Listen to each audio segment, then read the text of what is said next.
Hey everybody, it's me Marquita. Um, I'm sitting here eating shredded wheat. Um, well, y'all know me. I like the chocolate one as cereal. Me as snack. But and then I had earlier spaghetti. Well, it's the um rigatini the garden Melanie. But anyway, it's just the rigatini noodles with chamoy. Not chamoy. Yeah, I think that is chamoy. No chorizo. Well, here, or if you let me move the bottles. Hold on, love. I fixed me a coffee also, because today was here. There. Now you can get in the window. Ori, get in the window. Ori, I cleaned it out for you. I just had my bottles. Anyhow, she's just standing on me. Because here's my princess bear. Here's my love.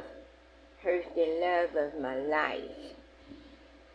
I was coming on here because I have had, see, today is Thursday. I started getting a sore throat on Tuesday. And, yeah, it was Tuesday night. And what happened was, like, I didn't have any,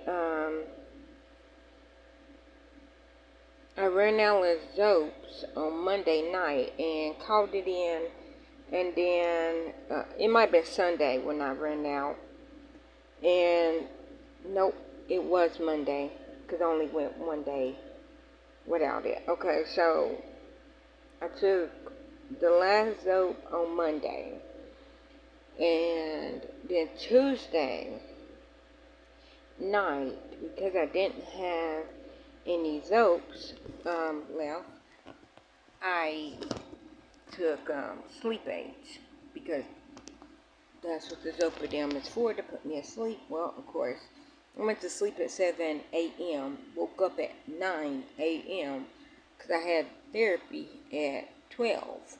But, you know, the girls has therapy before me, so, and since our therapy is literally right beside each other, then we all left, you know, a little after 9. But I got 2 hours of sleep yesterday. And I know nobody probably realizes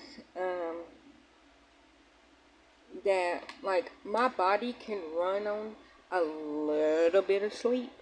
Like I said, I went to sleep at 7, woke up at 9, and then I think I went to sleep at 1 o'clock, like this morning, and that was with the Zoe. But what kept me up yesterday, because I didn't take no nap, because I knew that at 8 o'clock my insomnia is going to kick in. And like I said, I got 2 hours of sleep yesterday. And I went to sleep at 1 o'clock this morning with my Zopes, which only take one. It's like 10 milligram.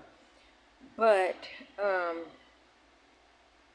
so Tuesday, I took sleep aids. And then I was like, I didn't eat anything before I took it. So I had Gary go down and get me something before the kitchen, that's what I call my stomach, before the kitchen closes. Because if I take, like if I take my sleeping medicine and then I try to eat, because the medicine is in my stomach, it shuts my stomach down to the fact that it don't shut it down to where I'm not hungry. It's just if I'm not really hungry and then I take my medicine and then I get hungry, I can't eat anything because my body is like, nope, the kitchen's closed. I will start digesting that food in the morning. And so I'm sitting there with a stomach ache, even though my stomach was growling and I ate something because I'm hungry, but because I took something to make me sleepy, then it typically don't make me sleepy, but it's like, oh, yeah, the kitchen shut down before I said that I was hungry. Anyhow, so when I realized that, I'm like, okay, I had like dinner at like 5, and then I was like, I need to eat something before the medicine gets in my stomach. So Gary went down and he got me a English muffin breakfast sandwich that we fixed. And I ate half of that. And I said, okay, I just got like a little bit, on my stomach. Just so that my stomach don't start growling because I'm hungry and I can't eat. So, did that. Well, like I said, I only ate half a sandwich because I was just wanting something on my stomach. I played with Roxanne. I played in Roxanne's face. I knew the rules. Roxanne know I knew the rules. And so, with me playing in Roxanne's face, it felt like the food that I just ate was just in my throat. Like if you ever felt like you ate something and it really didn't go down, because I ate it and I didn't feel like that, and then I sit there and it was like the food was just like in my esophagus. That's what it felt like. But it eventually started feeling like that. So I told Gary, I'm like, I need something because I'm getting nauseous. I was like, I feel like I'm going to throw up. And it wasn't like I ate something and it got stuck in my throat. It was like I ate, it was like in my stomach, but only my stomach was in my throat. Because I didn't feel full until a few minutes later. And I wasn't eating. I was watching videos at that time. So I did get nauseous and I didn't throw up. Anybody knows me, I refuse to throw up. I am one of these people that I probably would die before throwing up because I can't. But if I have to, I have to. But I'm not one of these people that's like, oh, just let me throw up. I'm like, no, don't let me throw up. I guess I'm just gonna be feeling miserable because I don't want to throw up. Anyhow, so eventually, the feeling went away, after 2 hours. Of course, I wasn't sleepy because I didn't have my Zolpidem. And then, so that's what it was. So I was just laying there, and the nausea went away, but I wasn't sleepy. And then when I did finally doze off, it was 7 o'clock in the morning. And I only remember that because I'm like, okay, I felt a little sleepy, and it was starting to get daylight.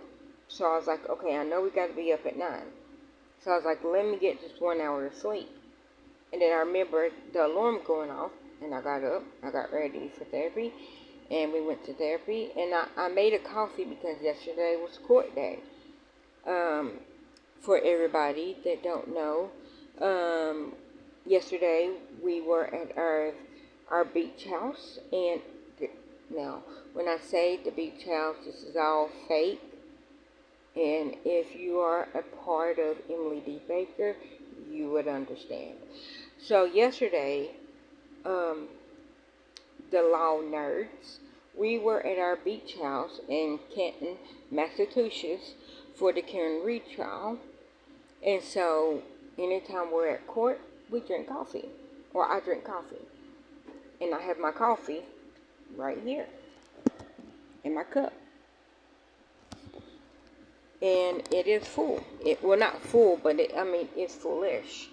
which I need to start drinking it because it's like really full, and it's almost 2 in the afternoon. But usually I drink one, and this is a 40-ounce stainless steel bottle, and I drink one of them for quart. And got up this morning and we had quart. But anyhow, but it was just a half a day. Okay, so like I said, got nauseous, got sick. Then the nausea went away. I got 2 hours of sleep, woke up. And then when I woke up yesterday, I'm like, my throat hurts. And I was like, I guess it's because, like, for like 2 or 3 hours, I felt like I had, like, a ball of food in my throat. Because that's what it felt like. And so that was all day yesterday. Went to sleep last night, still hurting. Woke up this morning, and I was like, I can't even hardly swallow. I'm like I'm like I didn't panic. Like if I would have panicked, it was because it was like, and I'm literally only saying this because it's like in my head I'm like, okay, am I breathing okay? Because it's like, but I don't have like any anaphylactic allergies. I know I didn't say that word right. I know I did not even say that word right. Anaphylactic. I think that's how you say it. Yeah, it still didn't sound right. But anyways, I don't have any allergies like that. Like, I'm not really allergic to anything. I did have and the doctor was like, you're not allergic to it, you're just, like, medically sensitive to Topamate and Vimpat. Both of them are for, I think, bipolar, but I wasn't taking it for bipolar. I was taking it so that my brain would not freak out, basically.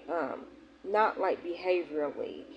It was because, like I said, my brain is evil, and it was fighting an invisible dragon.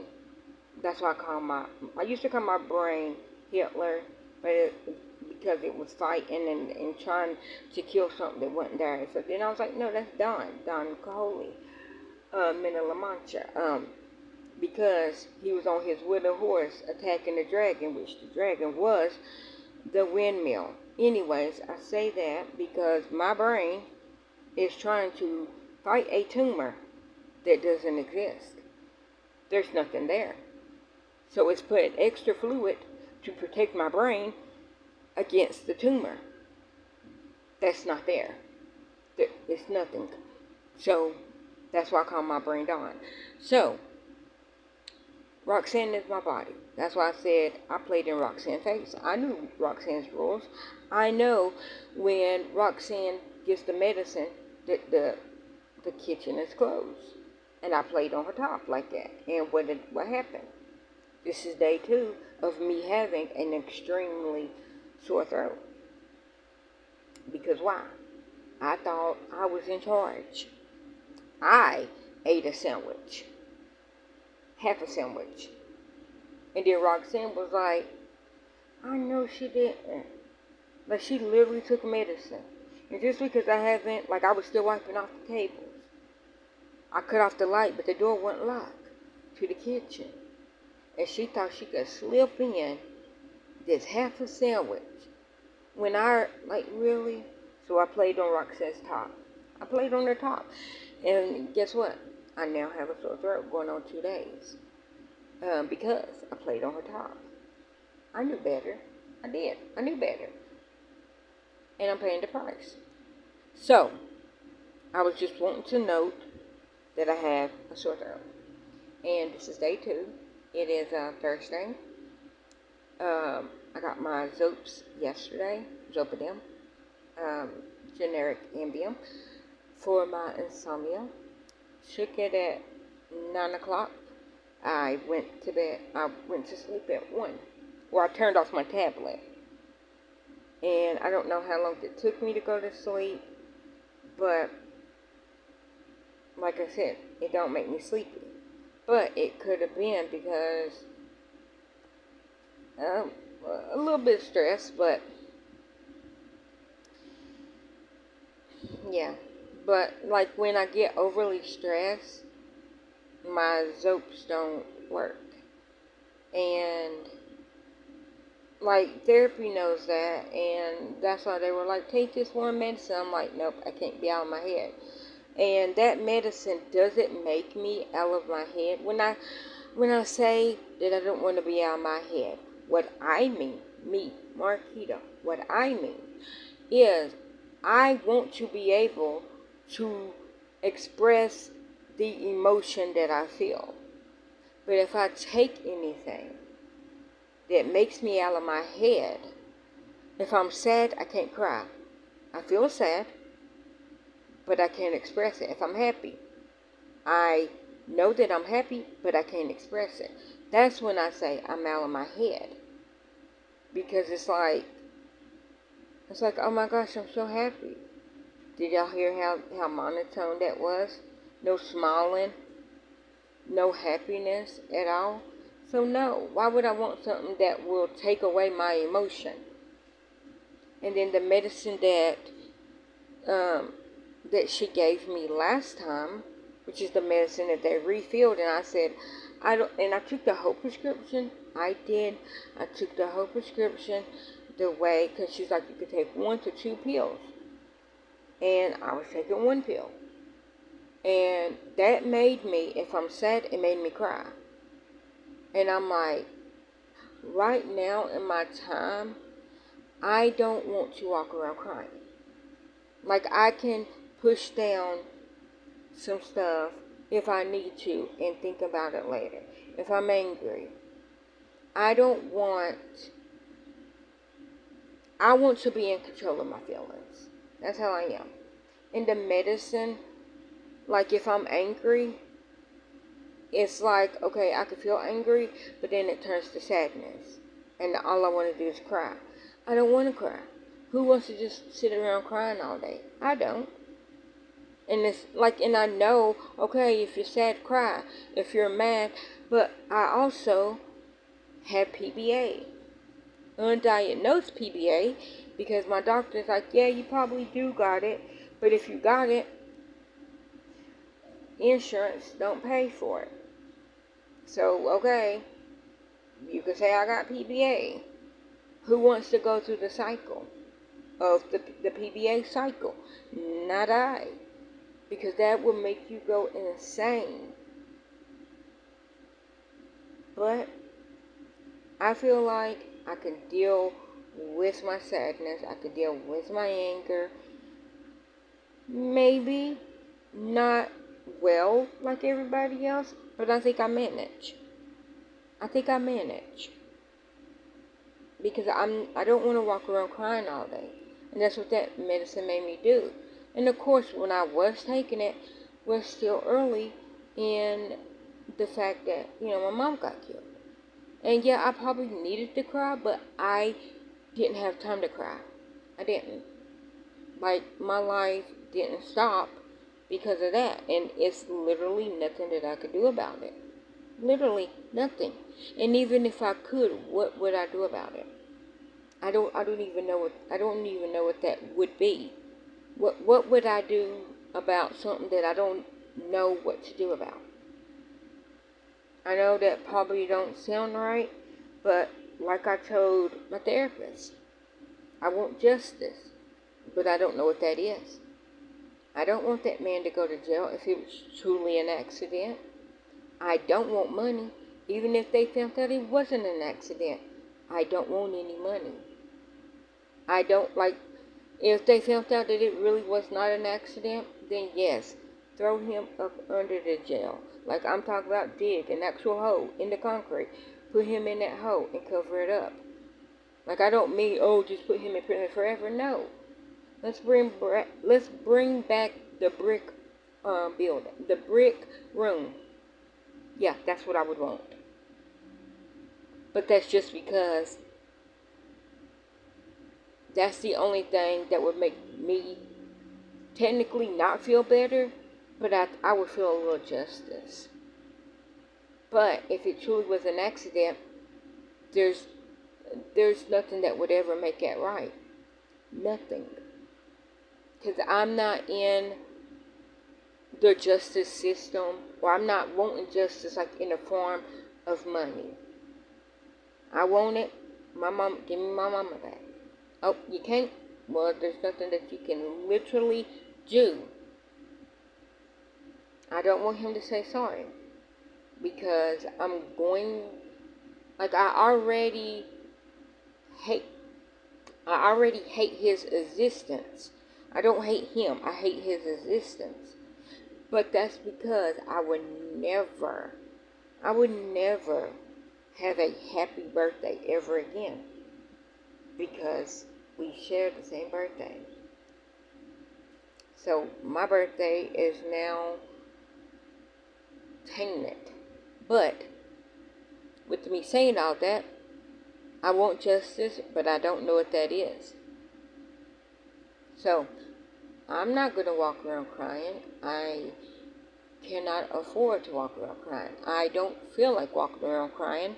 So with that said, I'm not taking a medicine that will make me walk around crying. That's like, and I told my therapist, if I was taking that medicine and I heard about Chrissy, Strong Mama Chrissy, when I heard about her mama passing, I would not even have been able to talk about my mama without me regressing, me going back to August, me shutting down. But that's because I feel like I'm in control right now. And I know on that medicine, I was not on control. I was not. I couldn't not cry. I couldn't not think about things. But without it, I can't. I'm not crying. I can talk about things without it just literally taking me completely out of the game. So that's what I mean. It don't take me out of my head, but it puts me too much in my emotions. And I don't have time for that. I don't have time for that.